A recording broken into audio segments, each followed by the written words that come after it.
Hello दोस्तों, welcome to profit मंत्र। दोस्तों, वेरेज आईटी सॉल्यूशंस कंपनी का आईपीओ ओपन होने वाला है। कंपनी के डिटेल्स देखें, जैसे कंपनी करती क्या है, बिजनेस मॉडल क्या है, कब से मार्केट में है, प्रोडक्ट क्या है, कंपनी का फाइनेंशियल स्टेटस देखेंगे, जैसे कि सेल्स ग्रोथ कैसा है, प्रॉफिट ग्रोथ कैसा है, आईपीओ लाने का कारण देखेंगे, और आईपीओ का प्राइस बैंड, ओपनिंग डेट और क्लोजिंग डेट देखेंगे, और इसका जीएमपी क्या चल रहा है, कुछ अपडेट है क्या, ये भी देखेंगे, और इस आईपीओ में अप्लाई करें या अवॉइड करें, ये भी देखेंगे। तो दोस्तों, जैसे मैंने कंपनी का नाम बताया, वेरेज आईटी सॉल्यूशन आईपीओ, जो कि दिसंबर 16 को ओपन हो रहा है। और अभी कंपनी करती क्या है, तो कंपनी फर्स्ट तो इनकॉर्पोरेट इन 2014 है, 2014 में कंपनी की स्थापना हुई। अभी कंपनी अपनी सब्सिडी कंपनी जो कि Infinity Beam IoT lab private limited के साथ मिलकर यहाँ पे web centric multi spectrum IT product development and maintenance and और कंसल्टेंसी यहाँ पे सर्विस प्रोवाइड करती है। और कंपनी के वाइड रेंज ऑफ प्रोडक्ट यहाँ सर्विसेज हैं, जिसमें enterprise risk management ERM, enterprise resource planning ERP, और ecommerce application programming interface API, cyber security interface of things IoT, cloud based tools, ये सब।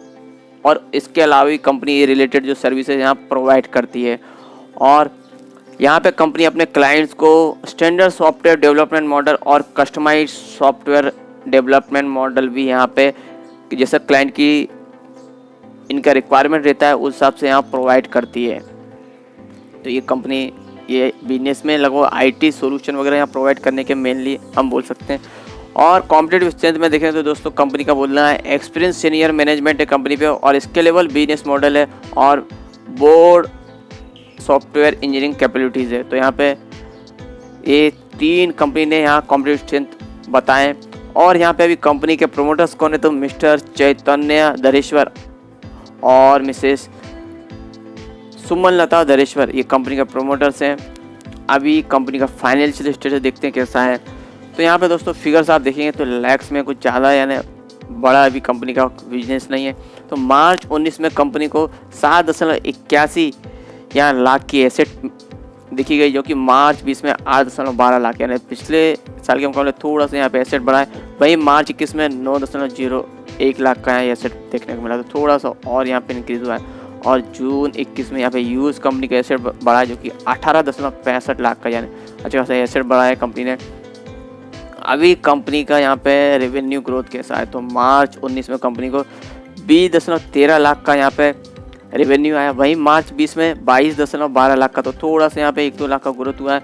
और वहीं मार्च 21 में देखें तो यहाँ पे 20.47 लाख का, तो यहाँ पे आप देखें 20 के मुकाबले 21 में रेवेन्यू ग्रोथ कम देखा गया, जबकि 19 के मुकाबले 21 में रेवेन्यू ग्रोथ बढ़ा है।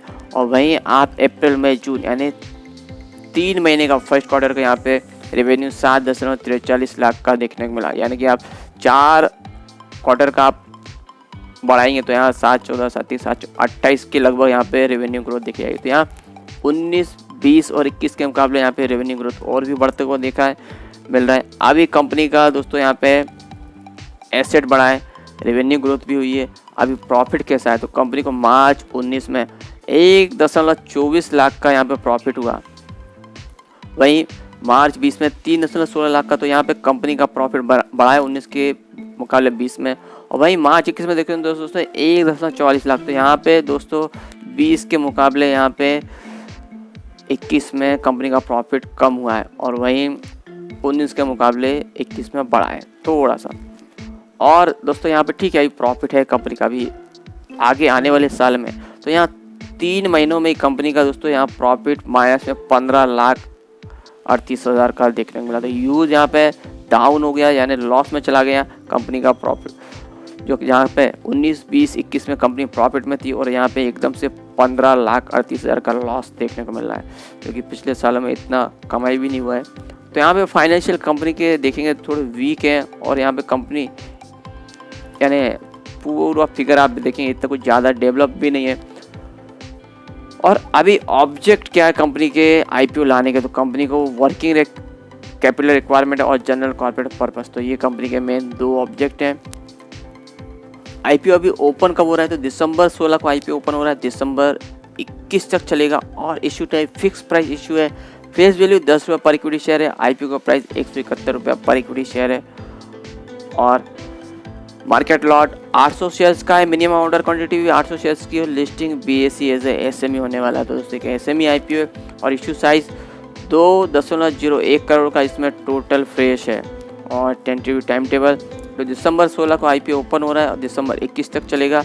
अलॉटमेंट शेयर का 24 दिसंबर को होगा और जिन्हें अलॉटमेंट नहीं मिलेगा उनका पैसा 27 दिसंबर को रिफंड किया जाएगा और जिन्हें अलॉटमेंट मिलेगा उनके डीमैट अकाउंट में शेयर 28 दिसंबर को क्रिएट किए जाएंगे और लिस्टिंग 29 दिसंबर को है। और हम जैसे रिटेलर्स इंडिविजुअल कितने अप्लाई कर सकते हैं, तो मिनिमम 1 लॉट और मैक्सिमम 1 लॉट जिसमें 800 शेयर्स रहेंगे। 1,36,800 अमाउंट इन्वेस्टमेंट में लगेगा और IPO के पहले प्रमोटर्स का होल्डिंग 29.41% और IPO के बाद 20.53% रहेगा।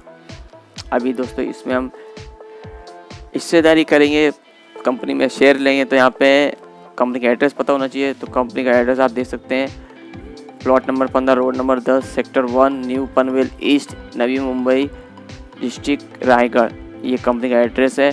और फ़ोन नंबर, ईमेल आईडी और वेबसाइट आप और भी यहाँ डिटेल चेक कर सकते हैं। रजिस्ट्रार कंपनी का big share services, phone number, email ID और रजिस्ट्रार का ये वेबसाइट हमें अलॉटमेंट स्टेटस चेक करने के लिए उपयोगी पड़ेगा।